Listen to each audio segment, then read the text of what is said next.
AITA for telling my husband he ruined our honeymoon? Where do I even begin? I feel like I'm going crazy, and maybe writing this down will help me get some perspective because I genuinely don't know if I'm overreacting. Part of me feels like I'm being too dramatic, but the other part of me, well, I'm hurt, and I feel like my feelings are being completely dismissed. Anyway, here's what happened. Maybe some of you have been through something similar. My husband and I just got back from what was supposed to be our dream honeymoon. You know how it is when you first get married. You imagine everything will be perfect, like in those rom-coms where the newlyweds are all over each other, having the time of their lives on some secluded beach, without a care in the world. That's what I pictured. We've been talking about this honeymoon for months, carefully planning every detail.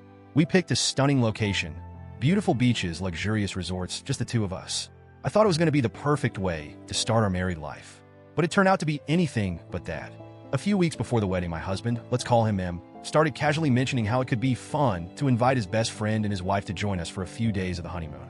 His best friend, Dan, and Dan's wife, Sophie, are good friends of ours, sure, but I was completely caught off guard by this suggestion. Who in their right mind invites other people on their honeymoon?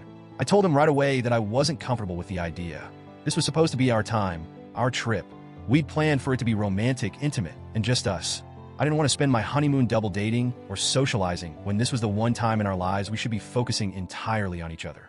M brushed it off at first, saying it was just an idea, but as the days went by, he kept bringing it up. He said it would make the trip more fun and that he didn't want the honeymoon to be boring. Boring. That word stuck with me. I couldn't believe he thought spending time alone with me on a tropical island would be boring. But I let it slide, figuring maybe he was just anxious about the trip or overthinking things. I thought I made it crystal clear that I wasn't okay with him coming. I really thought I had put my foot down. So imagine my shock when we get to the resort.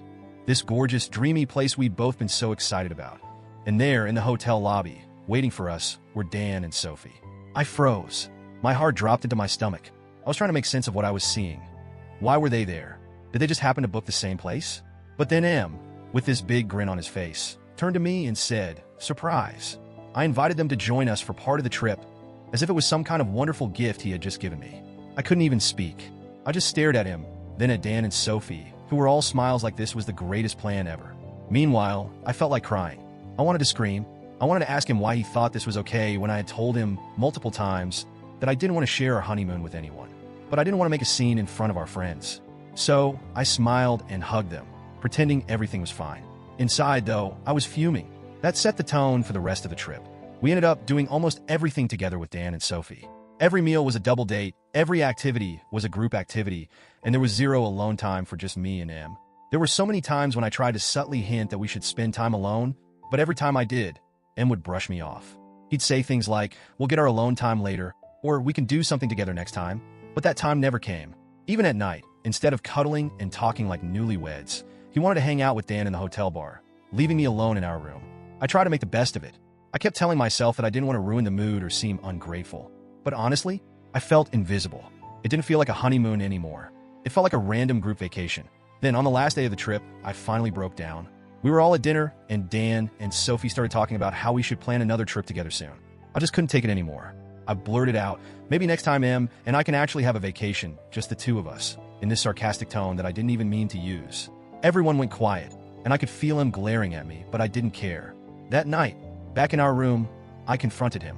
I told him that I felt like he had ruined our honeymoon by inviting them, and that he hadn't respected my feelings at all. Instead of apologizing, M got defensive.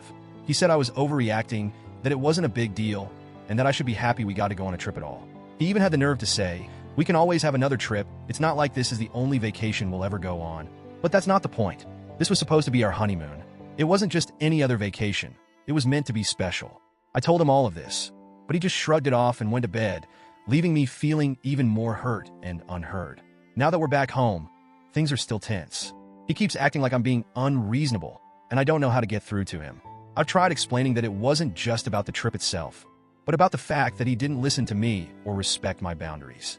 But he keeps saying I'm blowing things out of proportion. So, Reddit, AITA for telling my husband he ruined our honeymoon? Should I have just sucked it up and gone along with it? Or am I right to feel like my feelings were completely disregarded?